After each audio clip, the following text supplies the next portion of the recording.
15 நாட்களுக்கு பிறகு என்னுடைய திருமணம். ஆனால் அதற்கு முன்பாகவே நான் கர்ப்பமாக உள்ளேன். அதற்கு காரணம் யார் என்றே தெரியவில்லை. எனது திருமணத்திற்காக நானும் அம்மாவும் பல முறை பொருட்களை வாங்குவதற்கு சந்தைக்கு சென்று வந்தோம். ஆனால் இன்று செல்லும் பொழுது எனக்கு மிகவும் சோர்வாகவும் வித்தியாசமாகவும் இருந்தது. வழியிலேயே குமட்டலாகவும் வாந்தி வருவதைப் போலவும் தோன்றியது. நானும் இதை பற்றி அம்மாவிடம் கூற, அம்மாவும் வெப்பத்தின் காரணமாக அதை போல இருக்கலாம் என்றார். எனக்கும் அதுதான் சரி எனப்பட்டது. பின்பு சிறிது நேரம் ஓய்வுக்கு பிறகு எனது திருமணத்திற்கான பொருட்களை வாங்கத் தொடங்கினோம். அப்பொழுதெல்லாம் எனது உடல்நிலை மிகவும் சோர்வாகவே இருந்தது. ஒரு கட்டத்தில் எனது உடல்நிலை இன்னும் மோசமாக தொடங்கியது. அதற்கு மேல் பொறுக்க முடியாமல் நானும் எனது அம்மாவும் அருகில் இருந்த ஒரு மருத்துவமனைக்கு சென்றோம். அங்கு எனக்கு பல கட்ட பரிசோதனைகள் செய்யப்பட்டது. அதன் முடிவுக்காக காத்திருக்க பின்பு எங்கள் இருவரையும் தனது அறைக்குள் அழைத்தார் மருத்துவர். அவர் எங்களிடம் கேட்ட முதல் கேள்வி, உங்களுக்கு திருமணம் ஆகி எத்தனை ஆண்டுகள் ஆகிறது என்பதைத்தான். நானும் ஒன்றும் புரியாதது போல இதுவரை திருமணம் ஆகவில்லை என்று பதிலளிக்க அவர் என்னை ஆச்சரியத்துடன் பார்த்தார். பின்பு அவர் தனது கையில் இருந்த பரிசோதனை பேப்பரையை கொடுத்து, நீங்கள் 3 மாத கர்ப்பமாக உள்ளீர்கள் என்ற அதிர்ச்சியான செய்தியை தெரிவித்தார். இதை கேட்ட நானும் எனது அம்மாவும் திடுக்கிட்டு போனோம். நானும் மருத்துவரிடம் அப்படி நடப்பதற்கு வாய்ப்பே இல்லை, இதுவரை நான் எந்த தவறும் செய்ததில்லை, பரிசோதனை எடுக்கும் பொழுது ஏதாவது தவறு நடந்திருக்க வாய்ப்பு உள்ளது, மீண்டும் ஒரு முறை பரிசோதனையை எடுத்து பாருங்களேன் என்றேன். மருத்துவரும் சிறிது நேர அமைதிக்கு பிறகு மீண்டும் என்னை பரிசோதனை செய்வதற்கு அனுப்பி வைத்தார். நாங்களும் பதட்டத்துடன் காத்திருந்தோம். சிறிது நேரத்தில் பரிசோதனை முடிவுகளும் வந்தது. இந்த முறையும் மருத்துவர் எங்களிடம் முன்பு சொன்னது போலவே உங்கள் மகள் 3 மாத கர்ப்பிணியாக உள்ளார். இதற்கு மேல் உங்களுக்கு சந்தேகம் என்றால் வெளியில் சென்று பார்த்து கொள்ளுங்கள் என்று எங்களை அனுப்பி வைத்தார். எனக்கு என்ன செய்வது என்றே புரியவில்லை. என் தலையில் இடி இறங்கியதைப் போல தோன்றியது. அப்படி நடப்பதற்கு வாய்ப்பே இல்லை. அதுபோல நடப்பதற்கு வாய்ப்பு கொடுக்கும் பெண்ணும் நான் அல்ல. ஆனால் இது எப்படி சாத்தியம்? என்னையும் அறியாமல் நான் எப்படி கர்ப்பமாக முடியும் என்று வெகு நேரமாக யோசித்து கொண்டே வீட்டிற்கு வந்தோம். வீட்டிற்கு வந்ததும் அதுவரை பேசாமல் இருந்த அம்மா என்னை பார்த்து தலையில் அடித்து கொண்டு அழ ஆரம்பித்தார். அவர் என்னிடம், ஏன் இப்படி ஒரு பாவத்தை செஞ்சிட்ட? யாருடைய பிள்ளைய சுமக்கிற? என்ன அடிக்க ஆரம்பித்தார். அதை பற்றி எனக்கே ஒன்றும் தெரியாது. பிறகு எப்படி அம்மாவின் கேள்விகளுக்கு பதிலளிப்பேன்? நானும் அழுது கொண்டே ஓரமாக தலையை பிடித்து கொண்டு உட்கார்ந்தேன். மருத்துவர் சொல்வதை பார்த்தால் நான் 3 மாத கர்ப்பமாக இருந்தேன். அதை பற்றி எனக்கு எதுவும் தெரியவில்லை. 1க்கு 3 முறை எனக்கு பரிசோதனையும் செய்யப்பட்டது. அதை பொய் என்றும் என்னால் நிரூபிக்க முடியாது. நான் சந்தேகப்படும் அளவிற்கு யாருமே வீட்டில் இல்லை. வீட்டில் நானும் என்னுடைய அம்மாவும் மட்டும் இருந்தோம். அம்மாவும் வெகு நேரமாக அழுது கொண்டு இருந்தார். நான் அவரை சமாதானப்படுத்தி, அம்மா, நான் சொல்வதை கேள், இதை பற்றி எனக்கு எதுவுமே தெரியாது, உன் மீது சத்தியம் செய்கிறேன் என்றேன். அம்மாவும் எதுவும் நம்பவில்லை. அது எப்படி உனக்கு தெரியாமல் எல்லாம் நடந்திருக்கும்? நீ சொல்வதெல்லாம் பொய் சத்தியம் செய்துவிட்டு என்னிடமிருந்து தப்பிக்க பார்க்கிறாயா? என்னை நம்பாமல் என்னையே குற்றவாளியாக்கினார் என் அம்மா. மறுநாள் அம்மாவும் தனக்கு தெரிந்த மருத்துவரிடம் என்னை அழைத்துச் சென்றார். வெகு நேர பேச்சுவார்த்தைக்கு பிறகு மருத்துவரும் எனக்கு அபார்ஷன் செய்ய அனுமதித்தார். அதற்கு உண்டான பரிசோதனைகளை செய்து பார்க்க மருத்துவர் அம்மாவிடம், உங்கள் மகளின் உடல் மிகவும் பலவீனமாக உள்ளது. இப்பொழுது குழந்தையை கலைத்தால் அவளது உயிருக்கே ஆபத்தாக ஏற்படும். குழந்தையை அப்படியே விட்டுவிடுங்கள். இதற்கு மேலும் குழந்தையை கலைப்பதை பற்றி யோசிக்காதீர்கள் என்று கூறி முடித்தார். இதை கேட்டு நானும் அம்மாவும் அங்கேயே அழுது கொண்டே இருந்தோம். எனது திருமணத்திற்கான நாளும் நெருங்கிக் கொண்டே இருந்தது. இப்படியே திருமணத்தை முடித்தால் எப்படியும் அங்கு உள்ளவர்களுக்கு தெரிந்து எனக்கு அவமானம் மட்டுமே ஏற்படும். குழந்தையோடு திருமணம் செய்து கொள்ள எந்த ஆண்மகனும் முன்வர மாட்டான். இதுவும் எனக்கு நன்றாகவே தெரியும். அதற்கு முன்னால் இந்த திருமணம் வேண்டாம் என்று அம்மாவிடம் புரிய வைத்து கூறினேன். அம்மாவும் அடுத்து திருமணத்தை நிறுத்துவதற்கு என்ன காரணம் சொல்ல முடியும்? திருமணத்திற்கு இன்னும் சில நாட்களே உள்ளது. மாப்பிள்ளை வீட்டாருக்கும் நமது சொந்த பந்தங்களுக்கும் என்ன பதில் கூற முடியும் என்றார். நானும் அதை பற்றி யோசிக்க ஆரம்பித்தேன். வெகு நேர யோசனைக்கு பிறகு கடைசியாக இரவு நேரத்தில் நாங்கள் இருவரும் வீட்டை காலி செய்துவிட்டு வேறொரு நகரத்திற்கு சென்று விடலாம் என்று முடிவெடுத்தோம். எனது அம்மாவிற்கு இதில் சுத்தமாக விருப்பமில்லை. ஆனால் நான் நிர்பந்தத்தினால் வேறு வழியில்லாமல் அவரும் சம்மதித்தார். கையில் கிடைத்த முக்கியமான பொருட்களையும் சேர்த்து வைத்திருந்த பணத்தையும் எடுத்துக்கொண்டு வேறொரு நகரத்திற்கு வந்துவிட்டோம். எங்களுக்கென்று சிறிதாக ஒரு வீட்டையும் வாடகைக்கு பிடித்து கொண்டோம். நான் திருமணம் செய்ய போகும் ரமேஷ் பற்றி யோசித்து கொண்டே இருந்தேன். அவன் என்னுடன் அலுவலகத்தில் ஒன்றாக பணியாற்றியவன் தான். ஒரு நாள் தன் காதலை வெளிப்படுத்தினான். எனக்கும் அவனை மறுப்பதற்கு எந்த காரணமும் இல்லை. நானும் சரி என்று சம்மதிக்க மறுநாளே எனது வீட்டிற்கு பெண் கேட்டு அவனது அம்மாவையும் சகோதரியையும் அனுப்பி வைத்தான். எனது அம்மாவிற்கும் ரமேஷையும் அவனது குடும்பத்தையும் பிடித்து போகவே திருமணமும் நிச்சயிக்கப்பட்டது. அப்படித்தான் எனது திருமணம் நடக்க இருந்தது. ஆனால் இதெல்லாம் கனவு போல கலைந்தது போல எனக்கு இதை போல ஒரு பாவத்தை செய்தது யார் என்று நான் யோசித்து ஒரு மனநோயாளி போலவே ஆகிவிட்டேன். என்னை யார் எப்பொழுது எப்படி சீரழித்தார்கள் என்று கடைசி வரை புரியவே இல்லை. ரமேஷிடமிருந்து அடிக்கடி தொலைபேசி வந்து கொண்டே இருந்தது. அநேகமாக நான் அந்த வீட்டில் காணவில்லை என்பதால் காரணத்தை கேட்டு அழைத்திருப்பார். ஆனால் அது எனக்கே தெரியவில்லை. பிறகு எப்படி அவருக்கு கூற முடியும்?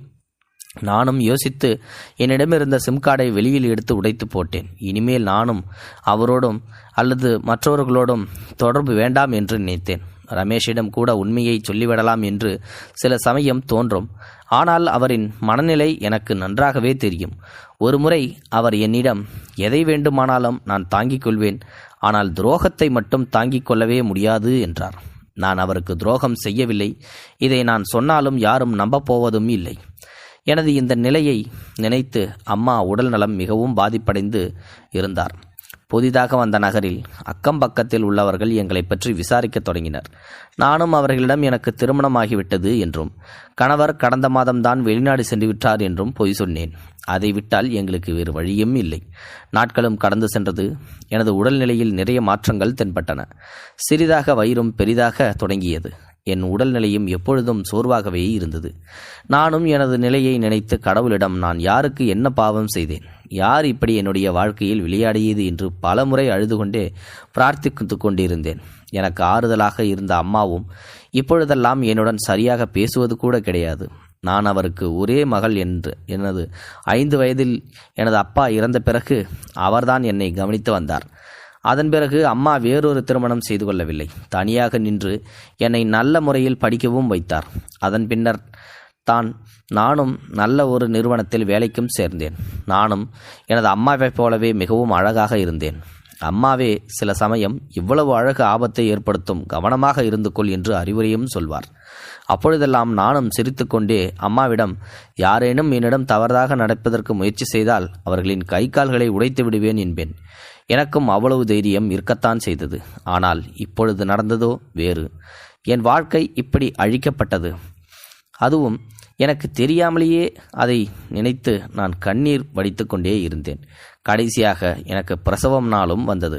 யார் அப்பா என்று தெரியாத குழந்தை பிறக்கப் போவதை நினைத்து எனக்கு எந்த ஒரு சந்தோஷமும் இல்லை. மாறாக வெறுப்பு மட்டுமே இருந்தது. நானும் ஒரு முடிவெடுத்திருந்தேன். குழந்தை பிறந்தவுடன் ஏதாவது அனாதை ஆசிரமத்தில் விட்டுவிட வேண்டும் என்று. ஏனெனில் அது எனது விருப்பத்திலோ அல்லது எனது காதலுக்கோ பிறந்ததல்ல. அது என்னை கலங்கப்படுத்த வந்தது. எனது அம்மாவின் முன்னால் என்னை தலைகுனிய வைத்த குழந்தை அது. அது எனக்கு தேவையில்லாத ஒன்று. 4 மணி நேரம் போராட்டத்திற்கு பிறகு ஒரு ஆண் குழந்தையும் பிறந்தது. சிறிது நேர மயக்கத்தில் இருந்த எனக்கு நான் தெளிவடைந்ததும் என்னிடம் குழந்தை காண்பிக்கப்பட்டது. நானும் வேண்டா வெறுப்பாக அதன் முகத்தை பார்த்தேன். ஏதும் அறியாத பிஞ்சு குழந்தை. எனது பார்வை குழந்தையின் கழுத்திற்கு சென்றது. அங்கே வட்ட வடிவத்தில் பெரிதாக ஒரு மச்சமும் இருந்தது. அதை பார்த்து நான் அதிர்ந்து போனேன். எனக்கு மீண்டும் மயக்கம் வருவதைப் போலவே தோன்றியது. ஏனெனில் அதற்கு ஒரு காரணமும் இருந்தது. நான் ஒரு கட்டுமான நிறுவனத்தில் பணியாற்றினேன். அந்த நிறுவனத்தின் முக்கியமான வேலையே சுற்றுலா தலங்களில் பெரிய பெரிய தங்கும் விடுதிகளை கட்டித்தருவதுதான். படிப்பிற்கேற்ற மரியாதையும் அதற்கேற்ற சம்பவமும் அந்த நிறுவனத்திடமிருந்து கிடைத்தது. அப்படித்தான் சுமார் 4 மாதங்களுக்கு முன்பு சிம்லாவில் ஒரு பெரிய தங்கும் விடுதி அமைப்பதற்கான ஒப்பந்தம் கிடைத்தது. நான் இருந்த குழுவின் வேலை எங்கும் ஒப்பந்தம் கிடைத்தாலும் அந்த இடத்தை பற்றி ஆராய்ந்து கட்டிடம் எப்படி வரவேண்டும் என்று டிசைன் செய்து கொடுப்பதே எங்களின் வேலை. எங்கள் குழுவில் மொத்தம் 5 பேர் இருந்தோம். அதில் நான் மட்டுமே பெண், மற்றவர்கள் திருமணமான ஆண்கள். ஆனாலும் அனைவரும் நண்பர்களாகவே இருந்தனர். நாங்களும் இடத்தை பற்றி ஆராய்ந்து டிசைன் செய்வதற்காக சிம்லாவிற்கு புறப்பட்டோம். நிறுவனத்தின் சார்பாக நாங்கள் தங்குவதற்காக பெரிய விடுதியில் அறை ஒதுக்கப்பட்டு இருந்தது. பெரிய நிறுவனம் என்பதால் அனைவருக்கும் தனித்தனியாகவே அறைகள் ஒதுக்கப்பட்டிருந்தது. அங்கு எங்களுக்கு எப்படியும் 10 நாட்கள் வரை வேலை இருக்கும். நாங்கள் சென்ற 2 நாட்கள் வரை எந்த பிரச்சனையும் இல்லாமல் வேலை நடைபெற்றது. ஆனால் 3வது நாளிலிருந்து மிக கடுமையான பனிப்பொழிவு ஆரம்பித்தது. பனிப்பொழிவால் இயல்பு வாழ்க்கை முற்றிலும் பாதிப்படைந்தது. போக்குவரத்தும் தடைப்பட்டது. புதிதாக சென்ற எங்களை போன்றவர்களுக்குத்தான் அது சிரமமாக தெரிந்தது. அங்கு உள்ளவர்களுக்கு வருடா வருடம் இது நடப்பதுதான். பனிப்பொழிவால் நாங்கள் மிகவும் சிரமப்பட்டோம். வெளியில் எங்கும் செல்லாமல் அறைக்குள்ளேயே முடங்கி கிடந்தோம். ஆரம்பத்தில் அதை புதிதாக பார்ப்பதால் சந்தோஷமாக இருந்தது. 2 நாட்கள் கழித்து எப்பொழுது நமது வீட்டிற்கு செல்வோம் என்ற நினைப்பு மட்டுமே அதிகமாக வரத் தொடங்கியது. ஏனெனில் அந்த அளவிற்கு குளிரின் தாக்கம் இருந்தது. போக போக பிரச்சனையின் தீவிரம் அதிகமாகிக்கொண்டே போனது.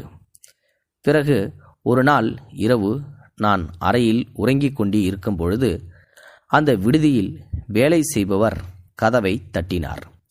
நானும் அரை தூக்கத்துடன் கதவை திறக்க அவர் என்னிடம், ஒரு குடும்பம் பனிப்பொழிவில் மாட்டிக்கொண்டது.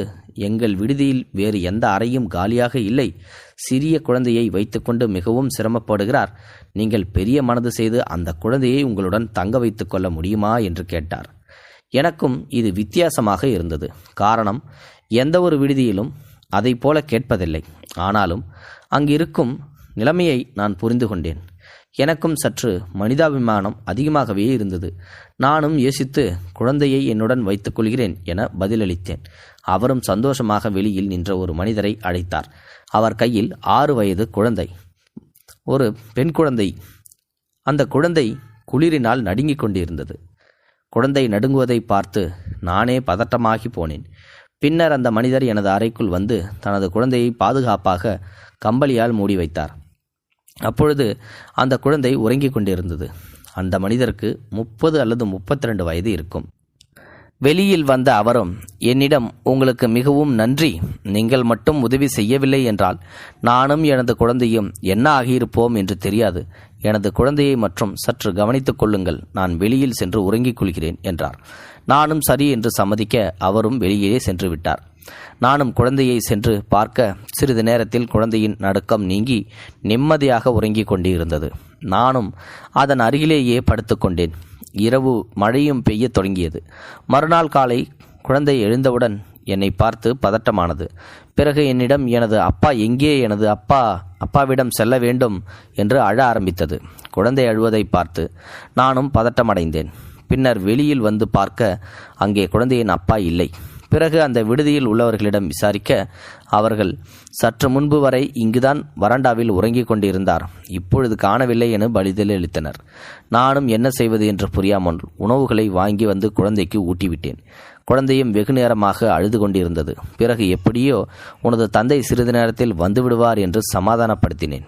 காலை என்பது மதியம் ஆனது. அதுவரை குழந்தையின் தந்தை வரவே இல்லை. எனக்கு ஒருபுறம் அவரின் மேல் கோபமாகவும் மறுபுறம் பதட்டமாகவும் ஆனது.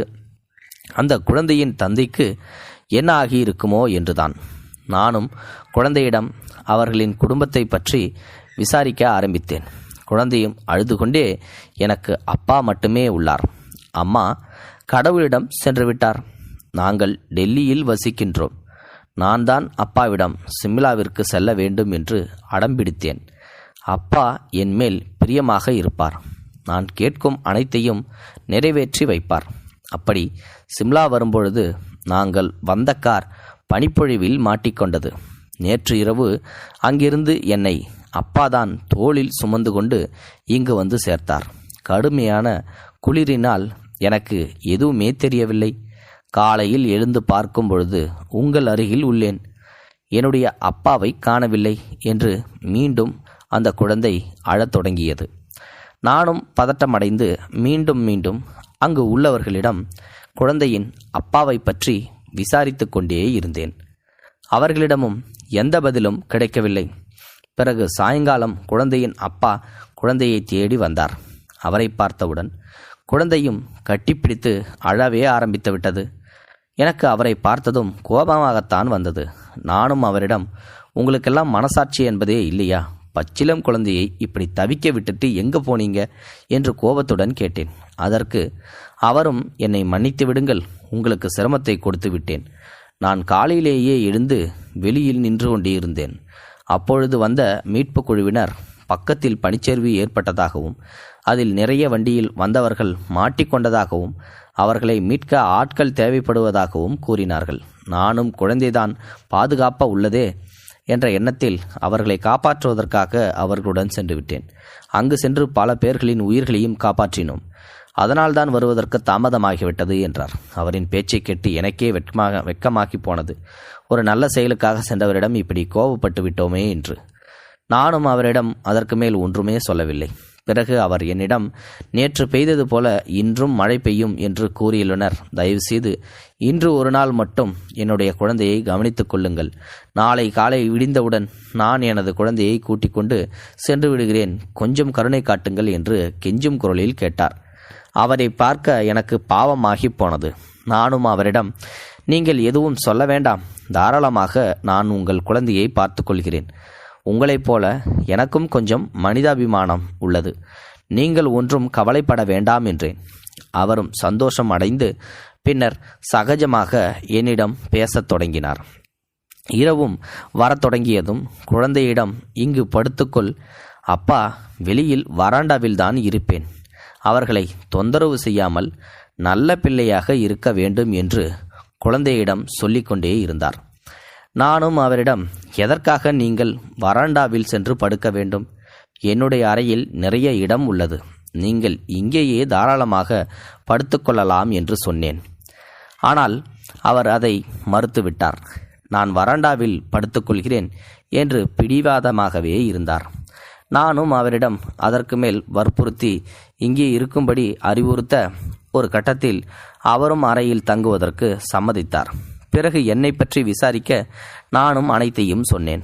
நானும் அவரை பற்றியும் விசாரித்தேன். அவரும் நானும் என்னுடைய மனைவியும் காதல் திருமணம் செய்து கொண்டோம். சந்தோஷமாக எங்களுக்கு வாழ்க்கையும் சென்றது.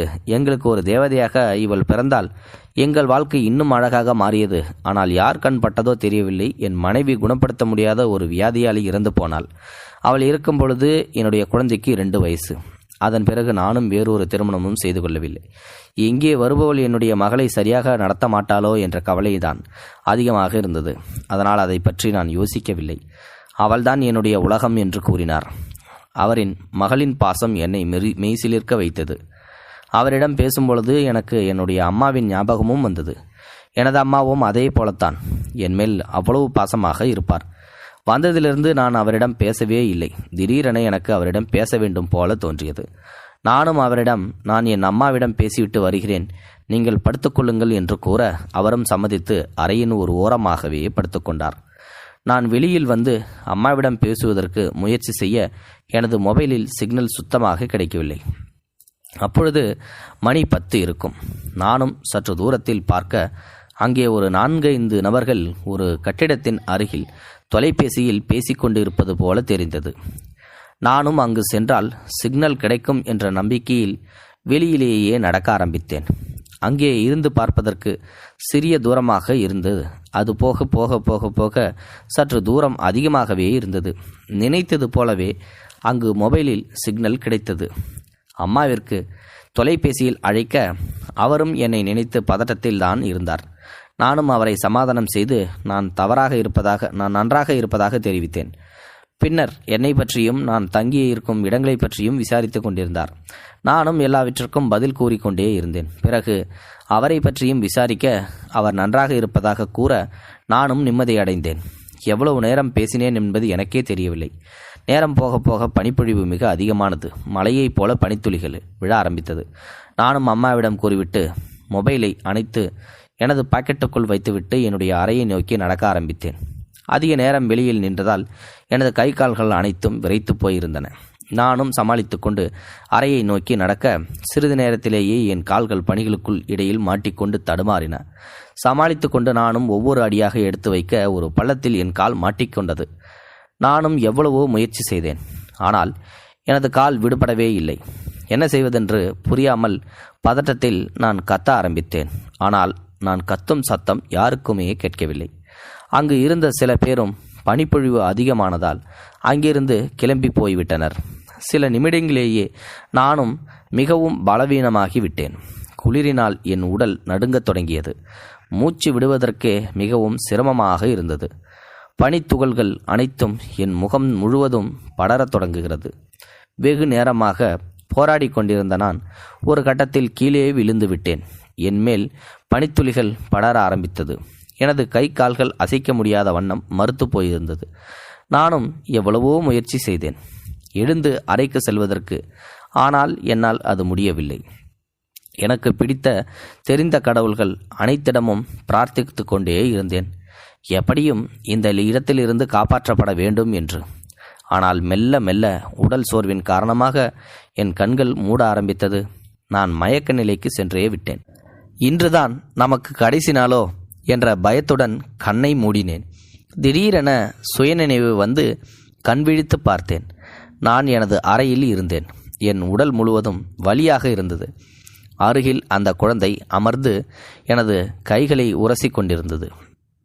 எதிரே குழந்தையின் தந்தை அமர்ந்திருந்தார். எனக்கு ஆச்சரியமாக இருந்தது.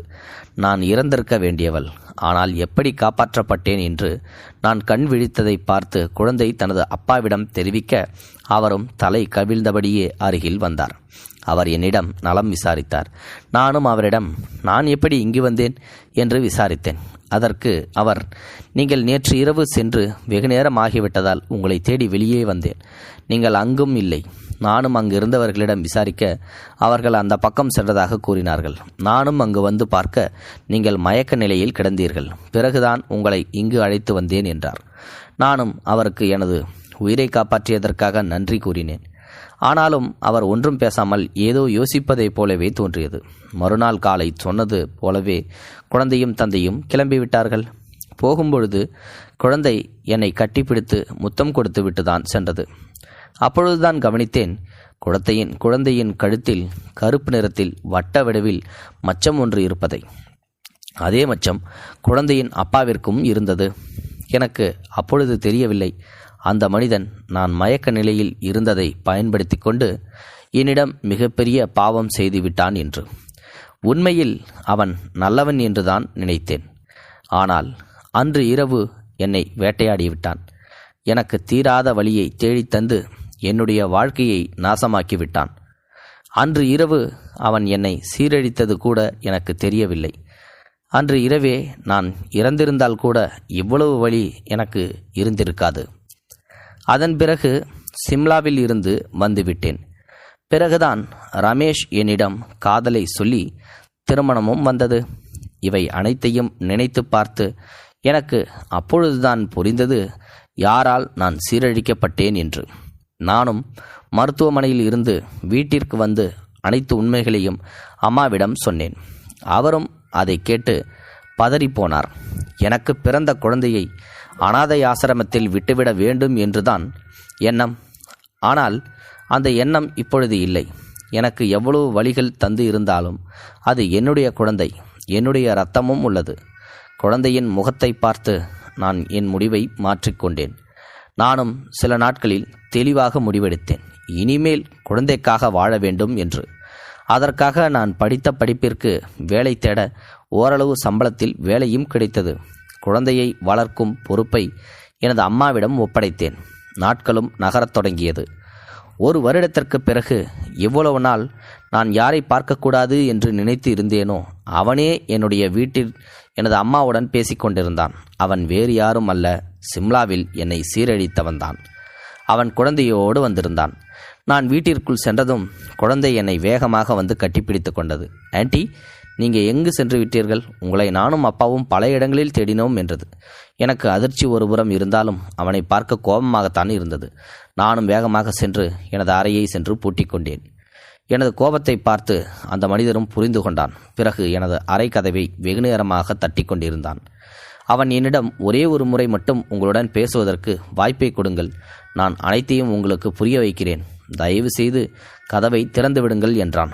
நானும் வெகு நேரமாக உள்ளே இருந்து அழுது கொண்டே இருந்தேன். எனது அம்மாவும் அவன் செய்த தவறுக்கு வருத்தப்பட்டு மன்னிப்பு கேட்டுக்கொண்டிருந்தான். அவன் என்ன சொல்ல வருகிறார் என்று கேட்டுப்பார் என்றார். அவரின் பேச்சை மீற முடியாமல் கதவை திறக்க அவன் உள்ளே வந்தான். பிறகு கதவை சாத்திவிட்டு பேச ஆரம்பித்தான். நான் சொல்வதை கோபப்படாமல் சற்று பொறுமையாக கேளுங்கள். அன்று நான் செய்தது தவறுதான். ஆனால் எனக்கு வேற வழி தெரியவில்லை.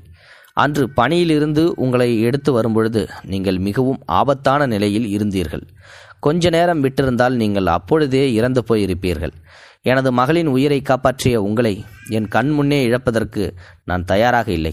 அதனால்தான் என்னை முடிந்த அளவிற்கு உங்களின் உடலை சூடுபடுத்தினேன். ஆனால் அது போதவில்லை. பிறகுதான் யோசித்து எனது உடல் மூலமாக உங்களுக்கு வெப்பம் தர நினைத்தேன். உங்களின் ஆடைகளை களையும் பொழுது கூட எனது கண்களை மூடிக்கொண்டேன். எனது உடலில் வெப்பம் உங்களின் உடலில் பட்டவுடன் தான் உங்களின் உடம்பிலிருந்து கொஞ்சம் கொஞ்சமாக மறுப்புத்தன்மை போக ஆரம்பித்தது. அதற்கு பிறகுதான் நான் என்னை உங்களிடமிருந்து விடுவிக்க நினைத்தேன். ஆனால் நீங்கள்தான் என்னை விடாமல் இறுக்கமாக கட்டிப்பிடித்து கொண்டீர்கள். அப்பொழுதும் கூட எனக்கு எந்த எண்ணமும் இல்லை. ஆனால் ஒரு கட்டத்தில் என்னால் என்னை அந்த நிலையில் கட்டுப்படுத்த முடியவில்லை. எது நடக்கக்கூடாது இருந்ததோ அது நடந்துவிட்டது. அதற்கு நானே பொறுப்பேற்றுக் கொள்கிறேன். என்னை தயவு செய்து மன்னித்து விடுங்கள். உங்களை காப்பாற்றுவதற்கு வேற எதுவும் வழி இருந்தால் நிச்சயமாக அதைத்தான் செய்திருப்பேன். ஆனால் அன்று இருந்த சூழ்நிலையில் வேறு எதுவும் எனக்கு தோன்றவில்லை. அதனால்தான் அதே போல செய்ய வேண்டியதாகிவிட்டது. உங்களிடம் தவறாக நடந்து கொண்டு விட்டோமே என்ற எண்ணமே என்னை வாட்ட ஆரம்பித்தது. அதனால்தான் ஒன்றும் பேசாமல் அங்கிருந்து நான் கிளம்பி விட்டோம். அதற்கு பிறகு உங்களுக்கு பெரிய தவறு செய்துவிட்டேன் என்று அடிக்கடி என் மனசாட்சி என்னிடம் உறுத்த ஆரம்பித்தது. உங்களிடம் உண்மையை கூறி உங்களிடம் மன்னிப்பு கேட்கலாம் என்று நினைத்து மீண்டும் சிம்லாவிற்கு சென்று தங்கியிருந்த விடுதியில் உங்களின் அலுவலக முகவரியை வாங்கி கொண்டேன். அங்கு சென்று விசாரிக்க உங்களுக்கு திருமணம் நடக்க இருப்பதாகவும் வேலைக்கு வருவதில்லை என்றும் கூறினார்கள். எனக்கு உறுத்தலாக இருந்தாலும் மறுபுறம் உங்கள் திருமணம் நடந்து நல்ல வாழ்க்கையை வாழட்டும், தேவையில்லாமல் நான் உண்மையை சொல்லி உங்களையும் கஷ்டப்படுத்த விரும்பவில்லை என்று அதை அப்படியே விட்டுவிட்டேன். சமீபத்தில் தான் நான் உங்களை இங்கு பார்த்தேன். உங்களை பற்றி எனது நண்பனிடம் விசாரிக்க உங்களுக்கு திருமணம் ஆகி வெளிநாட்டில் கணவன் இருப்பதாகவும் ஒரு ஆண் குழந்தை பிறந்ததாகவும் தெரிவித்தனர். நானும் அதை நினைத்து மகிழ்ச்சி அடைந்தேன். பிறகுதான் சாதாரணமாக உங்களையும் உங்களது குழந்தையும் பார்த்து நலம் விசாரித்து விட்டு போகலாம் என்று வந்தேன். உங்கள் அம்மாவிடம் நான் சிம்லாவில் உங்களுக்கு பழக்கம் என்று கூறிய உடனே அவர் புரிந்து கொண்டு என்னை திட்ட ஆரம்பித்தார். நானும் அவரிடம் விசாரிக்க அப்பொழுதுதான் எனக்கு அனைத்து உண்மையும் புரிந்தது. என்னால் உங்களில் திருமணமும் தடைபட்டு குழந்தையும் பிறந்தது என்று. என்னால் இந்த சுமையை கடைசி வரை சுமக்க முடியாது. உங்களின் வாழ்க்கை என்னால் தான் நாசமாகி போய்விட்டது. நான் அந்த தவறை தெரிந்து செய்யவில்லை. தயவு செய்து என்னை மன்னித்து விடுங்கள். அனைத்து தவறுக்கும் நானே காரணம். என் மனசாட்சியே என்னை உரித்து கொண்டே உங்களை அதற்கு ஒரு தீர்வு, என்னை திருமணம் செய்து கொள்ள வேண்டும், என்னை நீங்கள் திருமணம் செய்து கொள்வீர்களா என்று கைகூப்பி அழுது கொண்டிருந்தார்.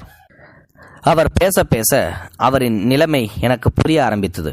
ஒரு நல்ல எண்ணத்தால் தான் தவறு நடந்துவிட்டது என்று புரிந்து கொண்டேன்.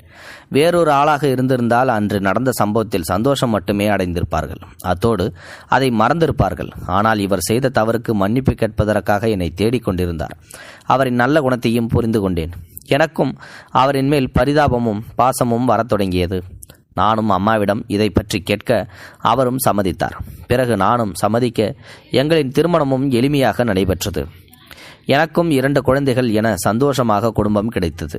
எனது கணவரும் என்னை அன்பாகவும் பாசமாகவும் பார்த்து கொண்டார். ஒரு பெண்ணிற்கு இதைவிட வேறு என்ன வேண்டும்? நாங்கள் அனைவரும் இப்பொழுது சந்தோஷமாக வசித்து வருகிறோம். இது நிறைய பேர் வாழ்க்கையில் நடப்பதில்லை. என்னுடைய வாழ்க்கையில் நடந்த உண்மை சம்பவம் இது. இது போன்ற செய்திகளை உடனுக்குடன் நீங்கள் தெரிந்து கொள்ள மறக்காமல் எங்களுடைய சேனலை சப்ஸ்கிரைப் செய்யவும், கூடவே பக்கத்தில் வரும் பெல் ஐக்கானையும் கிளிக் செய்யவும்.